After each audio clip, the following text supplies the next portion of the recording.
Internet بند کر دو، یہ بند کر دو تو اس سے حل نکل آ جائے گا. تو بلکہ وہ صحیح بات کی آپ نے کہ اس سے زیادہ جو ہے وہ مس لیڈنگ انفارمیشنز پہنچی اور غلط جو ہے انفارمیشنز پہنچی جس کی وجہ سے زیادہ اشتعال آیا. تو یہ تو بات بالکل ٹھیک ہے. اچھا جس پبلک نے اور جن لوگوں نے یہ توڑ پھوڑ کی ہے اب ان پہ جو آرمی ایکٹ کے تحت کارروائیاں ہوں گی اس کو کیسے دیکھتے ہیں کہ کیا سزائیں ہو سکتی ہیں ایسے لوگوں کو؟ دیکھیں میں سمجھتا ہوں نا اس کے اندر دو قوانین کو زیادہ مد نظر رکھا جا رہا ہے. ایک تو پاکستان کے اندر جو پاکستان کا ملٹری ایکٹ ہے اسے، اور پھر اینٹی ٹیررسٹ ایکٹ جو ہے اسے، اور اس کے علاوہ پاکستان کے اندر سیکرٹ ایکٹ بھی ہے ایک. ہم سمجھتے ہیں کہ سیکرٹ ایکٹ 1923 جو ہے نا وہ انگریزوں کا ایکٹ ہے، یعنی کہ جب پاکستان کلونی تھی برٹش کی تو اس وقت یہ قوانین پائے جاتے تھے. اس قوانین کا بنیادی مقصد یہ ہے کہ کوئی بھی شخص ریاست کے خلاف بغاوت کرتا ہے نا تو اس کے اوپر یہ ایکٹ اپلائی ہوتا ہے. تو میں سمجھتا ہوں کہ سب سے پہلے یہ جو کیوس یا ڈسٹریکشن یا ڈسٹیبلٹی پیدا ہوئی اس کو ختم کرنے کے لیے ضروری ہے کہ ریاست جو ہے وہ ماں کا کردار ادا کرے. ہم سمجھتے ہیں کہ پرانے فلاسفرز نا اس چیز پہ بڑا زور دیتے تھے کہ جو اسٹیٹ ہوتی ہے نا وہ بہیو لائک اے مدر، کہ اسے ماں کی طرح بہیو کرنا چاہیے اور اپنے سٹیزنز کے ساتھ اسے اسی طرح سے سلوک کرنا چاہیے. ہم دیکھتے ہیں دنیا میں جب سٹارٹ ہوئی تو درمیان میں فلاسفرز آئے، انہوں نے تھیوری آف سوشل کانٹریکٹ دی جس کو ہم عمرانی معاہدہ کہتے ہیں. اب ہوتا ہے اس کے اندر یہ ہے کہ اسٹیٹ اور ایک سٹیزن کے درمیان ایک کنیکشن ڈیولپ ہوتا ہے. وہ کنیکشن بیسیکلی ہے کیا کہ ہم ایز اے سٹیزن اسٹیٹ کے اوپر یہ ذمہ داری ہے کہ وہ ہمیں ہمارے رائٹس پرووائڈ کرے. ٹھیک ہے، تو کیا ریاست یا اسٹیٹ اب اس مقصد میں کامیاب ہوئی ہے؟ کیا اس نے ہر سٹیزن کو اس کے رائٹس دینے میں کامیاب ہوئی ہے؟ دوسری طرف جب ریاست ہمیں رائٹس دے گی اس کے بعد ہم ایز اے سٹیزن ہمارے اوپر کچھ ڈیوٹیز اسٹیبلش ہوتی ہیں. وہ ڈیوٹیز کہ ہم لا ابائڈنگ سٹیزن ہوں گے، لا پہ عمل کریں گے. اور اگر ریاست ہمیں رائٹس دینے میں ناکام ہوتی ہے تو پھر یہ جو کیوس اور انسٹیبلٹی ہے نا یہ اس کے بعد پیدا ہوتی ہے. میں سمجھتا ہوں پاکستان کے اندر جو یہ ملٹری ایکٹ کے تحت سزائیں دی جائیں گی اس کے اندر نارملی کچھ 3 سال بھی سزا ہے، 5 سال بھی سزا ہے، 10 سال بھی سزا ہے، سزائے موت تک بھی سزا ہے. ٹھیک ہے، تو میں یہ سمجھتا ہوں کہ اسے ڈیتھ پینلٹی بھی ہے اس میں. ہاں ڈیتھ پینلٹی ہے اس کے اندر. ٹھیک ہے، تو میں سمجھتا ہوں کہ اس کا یہ حل نہیں ہے. میں سمجھتا ہوں اس کا حل یہ ہے کہ جن لوگوں نے ریاست کی ریٹ کو چیلنج کیا، میں یہ نہیں کہتا کہ ریاست اپنی ریٹ قائم نہ کرے، ٹھیک ہے، کیونکہ ایگزیکٹو کی ریٹ چیلنج ہوئی ہے تو ریاست کو اپنی ریٹ قائم کرنے کے لیے ٹرائل وہ ضرور کرے، لیکن یہ ٹرائل سول عدالتوں کے اندر ہونا چاہیے، ٹھیک ہے، نہ کہ فوجی عدالتوں کے اندر. اس کی وجہ یہ ہے کہ فوجی عدالتوں کے اندر ہم دیکھتے ہیں کہ اپیل کا بھی کوئی حق نہیں ہے. میں سمجھتا ہوں کہ یہ جن لوگوں نے یہ سارا کچھ کیا یہ پاکستانی ہے نا، یہ کوئی باہر سے تو لوگ آئے نہیں، ٹھیک ہے. اور اگر پاکستانی عوام کو پاکستانی عوام کو ریاست کے اوپر بلیو نہیں تھا اور اس نے ریاست کے خلاف یہ اقدامات اٹھائے تو میں اس چیز کے حق میں ہوں کہ ریاست اپنی ریٹ قائم کرے، لیکن ریاست سول عدالتوں کے اندر جو بھی قوانین پائے جاتے ہیں ان قوانین کے مطابق اگر انہیں سزائیں دے تو زیادہ بہتر رہے گا، نہیں تو اس سے زیادہ کیوس اور انسٹیبلٹی پیدا ہوگی.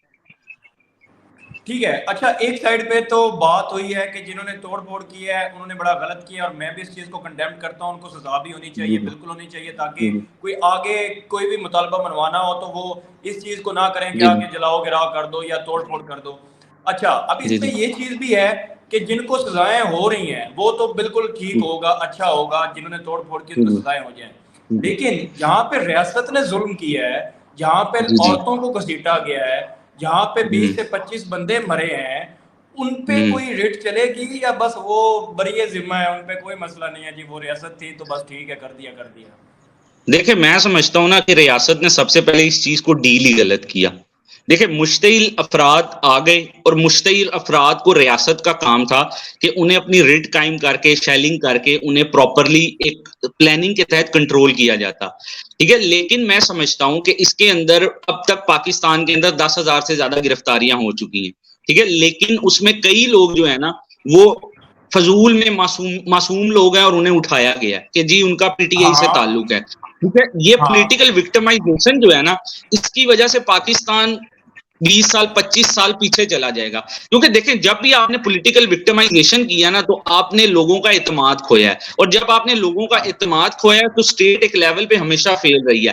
ہاں میں مانتا ہوں کہ جن لوگوں نے ریاستی تنصیبات پر یا فوجی تنصیبات پر حملہ کیا انہوں نے غلط کیا, انہیں سزا ملنی چاہیے, بالکل ان لوگوں کو ملنی چاہیے آئیڈینٹیفائی سزا. کر کے ان لوگوں کو سزا دینی چاہیے. لیکن یہ جو پولیٹیکل وکٹمائزیشن ہے نا کہ ایک شخص نے اگر پی ٹی آئی کی ٹکٹ لی ہے اور وہ اس سارے معاملات میں ملوث نہیں رہا, تو اس کا مقصد یہ نہیں کہ آپ نے ریاست کے ہر فرد کو اس چیز کی سزا دینی ہے کہ اس کی اس اسپیسیفک جماعت سے تعلق ہے. تو میں سمجھتا ہوں کہ پولیٹیکل وکٹمائزیشن پاکستان کی اکانومی کو, پاکستان کی پولیٹیکل سچویشن کو بہت انسٹیبل کر دے گی, جس سے پاکستان کو بہت زیادہ نقصان ہوگا. بالکل ٹھیک ہے, صحیح بات کی ہے کہ جو قصوروار ہیں ان کو سزا ہونی چاہیے, لیکن جو ہماری ریاست ہے وہ اس کی آڑ میں ان لوگوں کو بھی پکڑ پکڑ کے اندر ڈال رہی ہے جو کہ کسی اور پارٹی سے تعلق رکھتے ہیں, اور بڑے بے گناہ لوگوں کو بھی جو ہے وہ جیلیں کاٹنی پڑ رہی ہیں. تو یہ بھی تو غلط ہے نا جی, اگر وہ غلط ہے تو پھر یہ چیز بھی غلط ہے, دونوں چیزیں غلط ہیں, توڑ پھوڑ بھی غلط ہے اور پولیٹیکل وکٹمائزیشن بھی بہت غلط ہے. اب آپ لے لیں عمران ریاض خان, وہ جی 8-10 دن سے مل ہی نہیں رہے, اور کیا قصور کیا انہوں نے تو کوئی توڑ پھوڑ نہیں کی, ان کو کس بیس پہ اٹھا کے رکھ لیا ہے, ابھی تک تو کوئی سمجھ نہیں نہیں میں آ رہی اس کے کیا اندر کہیں گے اس چیز پہ. میں نا اس حوالے سے یہ کہنا چاہتا ہوں کہ دیکھیں ریاست کے نا 3 آرگنز ہیں, ایک تو ریاست کے لیجسلیٹو ہے, ایگزیکٹو ہے, جوڈیشری ہے. اچھا اب ایگزیکٹو نے اپنی ریٹ قائم کرنی ہے, اس کو چیلنج کیا گیا ہے, لیکن دیکھیں کہ جوڈیشری کی بھی ہمارے ملک کے اندر کوئی امپورٹنس ہے. اب جو جوڈیشری ڈیسیجن دے رہی ہے اسے پاکستان ریاستی سطح کے اوپر مانا نہیں جا رہا. کہ آپ پچھلے نہیں 8 مانا دن کے جا اندر رہا. دیکھتے ہیں کہ chief justice high court Lahore جو ہے وہ آرڈر کر رہا ہے, آئی جی کو ریکویسٹ کر رہا ہے کہ آپ جو ہیں وہ عمران ریاض خان کی بازیابی کروائیں, ٹھیک ہے. لیکن آئی جی صاحب آتے ہیں, آئی جی صاحب آ کے جو ہے وہ لیم ایکسکیوزز دیتے ہیں اور آ کے کہتے ہیں کہ جی ہمیں نہیں پتا وہ کہاں ہے.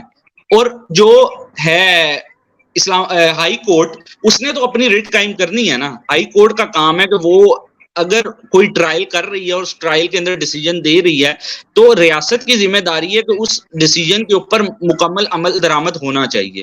تو میں یہ سمجھتا ہوں کہ ریاست تب چل سکتی ہے جب ریاست کے اندر سپریشن آف پاور ہے, طاقت کی تقسیم ہے, اور طاقت کی تقسیم یہ نہیں کہ ایک ادارہ کسی دوسرے ادارے کے اندر مداخلت کرے. میں سمجھتا ہوں کہ اگر ایگزیکٹو اپنا کام کر رہی ہے تو جوڈیشری کو بھی نہیں چاہیے کہ وہ ان کے کام کے اندر مداخلت کرے. لیکن جہاں پہ جوڈیشری کو لگتا ہے کہ ہیومن رائٹس وائلیشن ہو رہی ہے, فنڈامنٹل رائٹس وائلیشن ہو رہی ہے, وہاں پہ جوڈیشری کا بھی کام ہے کہ وہ اپنی ریٹ کو قائم کرے, جو کہ جوڈیشری کرنے کی کوشش کر رہی ہے اور جسے ایگزیکٹو کی طرف سے بنیادی طور پہ روکا جا رہا ہے. بالکل ٹھیک ہے, صحیح بات کی آپ نے. اچھا ایک اور چیز بڑی ہمیں دیکھنے کو ملی جس کی وجہ سے ہمارا جو ہے سر شرم سے جھکا ہے, اور وہ یہ ہے کہ ہم ہمیشہ عورتوں کی رائٹس کی بات کرتے ہیں, وومن رائٹس کی بات کرتے ہیں.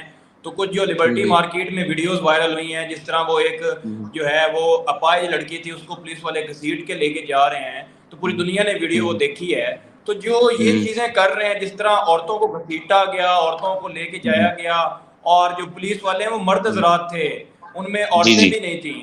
تو جی کیا کہنا چاہیں گے جو یہ حرکتیں کی گئی ہیں عورتوں کے دیکھیں ساتھ, ان پہ آپ کا ایز ایڈوکیٹ کیا ریئیکشن ہے؟ عورتوں کے ساتھ کسی قسم کی بھی کی جانے والی ریاستی بدتمیزی کو میں کنڈیم کرتا ہوں, ایسا نہیں ہونا چاہیے. لیکن نا بنیادی طور پہ نا یہ کچھ مس مینجمنٹ ہے. مس مینجمنٹ اس طریقے سے ہے کہ ایک طرف ہے پیسفل پروٹیسٹ اور ایک طرف ہے وائلنٹ پروٹیسٹ. جو لوگ وائلنٹ پروٹیسٹ کو پروموٹ کر رہے ہیں, ٹھیک ہے, وہ لوگ تو غلط کر رہے ہیں. وائلنٹ پروٹیسٹ ایک سٹیٹ کے اندر نہیں ہونا چاہیے. بالکل اور جو لوگ بالکل. پیسفل پروٹیسٹ کر رہے ہیں وہ وائلنٹ پروٹیسٹ کرنے والوں کی وجہ سے ان لوگوں کو بھی جو ہے اکاؤنٹیبل ٹھہرایا جا رہا ہے. میں سمجھتا ہوں کہ آپ جو پیسفل پروٹیسٹ ہے نا, اس سے ہی دنیا کے اندر ہمیشہ اچھے مقاصد اچیو ہوئے ہیں. ہمارے پاس سب سے بڑی مثال فتح مکہ کی ہے. ہمارے نبی کریم صلی اللہ علیہ وآلہ وسلم نے جب فتح مکہ کی تو وہاں پہ کسی قسم کا کوئی خون نہیں بہایا گیا, مطلب وہ پیسفل قسم کا ریولوشن تھا. تو میں ہمیشہ سے پیسفل ریولوشن کے حق میں رہا ہوں. یہاں پہ نا میں آپ کو اگزامپل دیتا ہوں, 3 ریولوشنز دنیا کے اندر آئے جو کہ بہت پیسفل تھے. فتح مکہ کی تو اگزامپل دی ہے. اس کے اندر ہے پیپل پاور ریولوشن 1986, یہ فلپائن کے اندر آیا, جہاں پہ لوگوں نے نکل کے پیسفل پروٹیسٹ کر کے اپنے حقوق اچیو کیے. اس کے بعد پیسفل ریولوشن 1989 ان جرمنی, 1989 کے اندر جرمنی کے اندر بھی ایک پیسفل ریولوشن ہمارے سامنے آتا ہے جہاں پہ لوگ پیسفل پروٹیسٹ کر کے اپنے حقوق کو اچیو کرتے ہیں. اسی طرح پرتگال کے اندر 1974 کے اندر ایک ریولوشن ہم دیکھتے ہیں جو کہ پیس پر. میں قطعاً یہ نہیں سمجھتا کہ آپ وائلنٹ ریولوشن کے ذریعے کوئی مقصد اچیو کر سکتے ہیں. ہمارے سامنے دنیا کی کئی مثالیں موجود ہیں اور جہاں پہ ملکوں نے غلطیاں کی وائلنٹ کی طرف جا کے, وائلنس کی طرف جا کے, اور اپنے ملک کو ہی نقصان پہنچایا. تو میں سمجھتا ہوں کہ پیسفل پروٹیسٹ ہمیشہ کسی بھی ریاست کے اندر زیادہ بہتر ہوتا ہے نہ کہ ایک وائلنٹ ریولوشن کے. ٹھیک ہے, میرا آپ سے سیکنڈ لاسٹ کوسچن ہے کہ جنہوں نے توڑ پھوڑ کی وہ تو پکڑے جا رہے ہیں, کیا پولیس والوں نے جنہوں نے ایسا کیا وہ پکڑے جائیں گے؟ پولیس میں سے کوئی لوگ پکڑے جائیں گے جنہوں نے اس طرح چیزیں کی ہیں یا نہیں پکڑے جائیں گے؟ میرے مطابق تو نہیں. اس کی وجہ یہ ہے کہ جب ریاست اپنی ریٹ قائم کرواتی ہے نا تو کسی لیول کے اوپر ریاست کے جو آفیشلز ہیں نا ان کی طرف سے پولیس کو یا لا انفورسمنٹ ایجنسیز کو نا فری ہینڈ دے دیا جاتا ہے کہ آپ کو فری ہینڈ ہے, آپ نے ریاست کی ریٹ قائم کرنی ہے, آپ نے یہاں پہ لافل جو ان لافل سچویشن ہے اسے لافل سچویشن بنانا ہے. تو اس کے اندر پھر مختلف قسم کی جو یہ دیکھیں کسی لیول پہ بھی نا ریاست کا ظلم ہے وہ ہم اس کو نہیں کر سکتے, اس کو یہ نہیں کر سکتے, جسٹیفائی نہیں کر سکتے. میں سمجھتا ہوں کہ جو ریاست نے اگر کسی شخص کے اوپر ظلم کیا نا تو ریاست کی یہ غلطی ہے, ٹھیک ہے, لیکن ریاست نے اپنی ریٹ قائم کرنے کے لیے جو اس کے اوپر آفیشلز بیٹھے ہوتے ہیں وہ پھر انہیں فری ہینڈ دیتے ہیں کہ آپ کسی طریقے سے بھی نا ریاست کی ریٹ قائم کر سکتے ہیں. پھر وہ ظلم کرتے ہیں یا جو بھی ان کے ٹیکٹکس ہوتے ہیں ان ٹیکٹکس کو وہ اپنا کے وہ ریاست کی ریٹ کو قائم کرتے ہیں. ٹھیک ہے, بہت شکریہ, آپ نے ساری چیزوں پہ اپنا پوائنٹ آف ویو دیا. مجھے آخری بات کا جواب یہ دے دیں کہ ایز اے ایڈوکیٹ آپ کو کیا لگتا ہے کہ پاکستان میں رول آف لا کیسے بہتر ہو سکتا ہے؟ کیونکہ ابھی تک تو رول آف لا کا جو ہے وہ دھجیاں اڑائی جا رہی ہیں گورنمنٹ کی طرف سے بھی اور پروٹیسٹر کی طرف سے بھی. تو کیا لگتا ہے کہ رول آف لا کیسے پاکستان میں پریویل کر سکتا ہے؟ کیونکہ میری نظر میں ابھی کوئی قانون نہیں چل رہا, جو طاقت میں ہے اسی کا ہی قانون ہے, وہ اپنا قانون اپنے ہاتھوں سے ہی موڑ لیتا ہے اور جس کو چاہے اندر ڈالنا وہ ڈال دیتا ہے. کوئی کسی سے پوچھ گچھ نہیں ہو رہی اور قانون جس کے پاس لاٹھی اس کی بھینس, جس کے پاس طاقت اس کا قانون. تو قانون جو ہے وہ برابر کیسے ہو سکتا ہے؟ ہر سٹیزن کو ایک جیسا قانون کیسے مل سکتا ہے؟ دیکھیں میں سمجھتا ہوں نا رول آف لا کی جو ڈیبیٹ ہے نا اس کے اوپر بہت سی باتیں ہو سکتی ہیں, اس پہ اسپیسیفک ایک بالکل الگ ایک پورا شو ہو سکتا ہے. لیکن بنیادی اس ٹائم پہ جو ریاست کے اندر مسئلہ ہے نا وہ یہ ہے کہ ہماری جتنی پولیٹیکل پارٹیز ہیں نا ان سب کو ایک پیج پہ آنا چاہیے, انہیں بیٹھ کے آپس میں کنسنسس کے ذریعے ڈیبیٹ کے ذریعے بات چیت کرنی چاہیے. ہمیں دو چیزیں ڈیسائیڈ کر لینی چاہیے. ایک سب سے پہلے پاکستان کے اندر چارٹر آف ڈیموکریسی ہونا چاہیے کہ پاکستان کے اندر تمام سیاسی جماعتیں بیٹھے اور بیٹھ کے یہ ڈیسائیڈ کریں کہ ہم نے ڈیموکریسی کا نظام کن کن بنیادوں کے اوپر چلانا ہے. اور اگر کوئی اقتدار میں آ جاتا ہے, پاور میں آ جاتا ہے, جو اپوزیشن ہے وہ اگر آپ کے ساتھ کسی قسم کا کنفلکٹ ڈیولپ کرنا چاہتی ہے یا آپ کے ڈیسیجن کے اندر کسی قسم کی اپنی رائے دینا چاہتی ہے تو اس کا قطعاً یہ مطلب نہیں ہے کہ وہ وائلنٹ ہو جائے.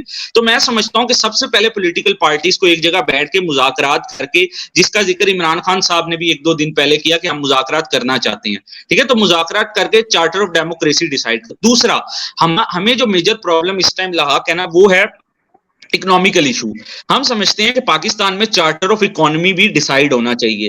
یہ نہیں ہونا چاہیے کہ ایک گورنمنٹ آتی ہے وہ جو کر رہی ہوتی ہے وہ پچھلی گورنمنٹ کو کہتی ہے کہ جی پچھلی گورنمنٹ کی وجہ سے نا یہ اکنامیکل ایشوز آ گئے ہیں, ٹھیک ہے, اور جو اگلی آتی ہے وہ پچھلی پہ ڈال دیتی ہے. تو میں سمجھتا ہوں کہ تمام سیاسی جماعتوں کو ایک دفعہ بیٹھنا چاہیے, کنسنسس ڈیولپ کر کے ایک ہی لیول کے اوپر اکنامیکل چارٹر تیار کرنا چاہیے, جس چارٹر کے تحت یہ ڈیسائیڈ ہونا چاہیے کہ اس ملک کے اندر جو ہے نا ان شرائط کے مطابق پاکستان کی اکانومی چلائی جائے گی.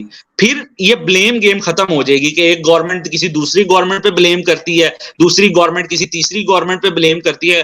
پھر اس چارٹر کے مطابق, اس چارٹر آف اکانومی کے مطابق ڈیسائیڈ ہوگا کہ پاکستان کی اکانومی کیسے چلے گی. باقی جہاں تک بات ہے نا پاکستان میں رول آف لا کی, میں سمجھتا ہوں کہ ہمارے لوگوں کو بھی یہ سمجھنے کی ضرورت ہے کہ اس ملک کے اندر ہمیں بھی رول آف لا کے مطابق چلنا پڑے گا. ہاں اس ملک کے اندر یہ مسئلہ ضرور ہے کہ طاقتور کے لیے کوئی قانون نہیں ہے, کمزور کے لیے تمام قوانین ہیں, ٹھیک ہے, لیکن ہمیں یہ گیپ ختم کرنے کے لیے ایز اے نیشن جو ہے نا وہ سٹینڈ لینا پڑے گا, ہم لوگوں کو مل کے. ہمیں یہ چیز اپنے ایگزیکٹو, جوڈیشری اور لیجسلیٹو ادارے یعنی پارلیمنٹ تک یہ پہنچانی پڑے گی آواز کہ جی یہاں پہ تمام طاقتور کے لیے بھی ایک قانون ہونا چاہیے اور کمزور کے لیے بھی ایک ہی قانون ہونا چاہیے. تو اس کے لیے ایز اے ہول نیشن ہمیں اس کے اوپر سٹینڈ لینا پڑے گا کہ ہمیں پاکستان کے اندر رول آف لا کو سٹیبل کرنا ہے. اس ٹائم رول آف لا میں پاکستان دنیا میں 138 نمبر پہ ہے, ٹھیک ہے, تو ہم دیکھیں کتنا پیچھے ہیں رول آف لا کے اندر, تو اس چیز کو بہتر کرنے کی ضرورت ہے. بالکل ٹھیک, بہت شکریہ سرمد جاوید مہارت آج کے پوڈ کاسٹ میں ہمارے ساتھ موجود تھے. ہم نے پاکستان کی کرنٹ سچویشن پہ ڈسکشن کی, جو پاسٹ میں ایک ویک گزرا ہے اس سچویشن پہ ہم نے ڈسکشن کی, جو پاکستان کو نقصان ہوئے ہیں اس پہ ڈسکشن کی. اور پوڈ کاسٹ ختم کرنے سے پہلے میں 2-4 الفاظ میں اپنی قوم کو ضرور کہنا چاہوں گا کہ خدارہ جو یہ آپ پبلک پراپرٹی کو جلاؤ گراؤ توڑ پھوڑ کرتے ہو نا, یہ آپ اپنا ہی نقصان کرتے ہو, اور یہ کسی جو ہے وہ سویلائز نیشن کی حرکتیں نہیں ہوتی, یہ جاہلوں کی حرکتیں ہوتی ہیں. اور جو پڑھے لکھے اور سمجھدار قومیں ہوتی ہیں وہ ہمیشہ پروٹیسٹ کو جو ہے وہ پیسفل پروٹیسٹ کرتی ہیں اور اپنی بات منواتی ہیں. توڑ پھوڑ سے نہ کبھی کوئی حل نکلا ہے اور نہ نکلتا ہے, بلکہ آپ اپنا ہی نقصان کرتے ہیں. اور ابھی ہمیں ضرورت ہے پاکستان کی بہتری کے لیے, اور سب پوری قوم کو مل کر پاکستان کی بہتری کرنی ہوگی, اور مل کر جو ہے وہ اس کا مقابلہ کرنا پڑے گا برے حالات کا, اور پاکستان کو بہتری کی طرف لانا ہوگا. آپ اپنی رائے جو ہے وہ کمنٹ سیکشن میں ضرور دے سکتے ہیں. آج کا پوڈ کاسٹ آپ کو کیسا لگا اور کس طرح کے اور پوڈ کاسٹ دیکھنا چاہتے ہیں وہ بھی آپ مجھے رابطہ کر سکتے ہیں. اور نیچے ایک ٹکر چل رہا ہے کہ اگر کوئی نیکسٹ پوڈ کاسٹ میں مجھے جوائن کرنا چاہے, اپنی رائے دینا چاہے, تو وہ مجھے جو ہے انسٹاگرام پہ آئی ڈی پہ مجھے میسیج کر سکتا ہے, اور ہم اس پہ ڈفرینٹ جو ہے ٹاپکس پہ پوڈ کاسٹ کریں گے. تو آج کے پوڈ کاسٹ میں اتنا ہی, ملتے ہیں نیکسٹ پوڈ کاسٹ میں, تب تک اپنا خیال رکھیں. تھینک یو سرمد بھائی. شکریہ جی.